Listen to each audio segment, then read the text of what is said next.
Meet Raju, a little boy who lived in a small village. His family was very poor, but Raju had a big heart and even bigger dreams. Every day, Raju would go to school with an empty stomach because there was not enough food at home, but he never complained.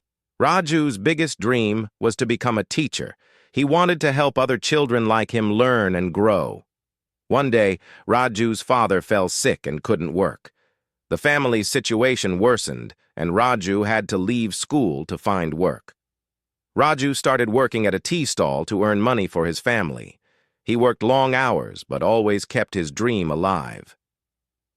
One day, a kind stranger noticed Raju's dedication and asked why such a young boy was working instead of studying. The stranger, a local school teacher, decided to help Raju. He offered to teach Raju for free after work.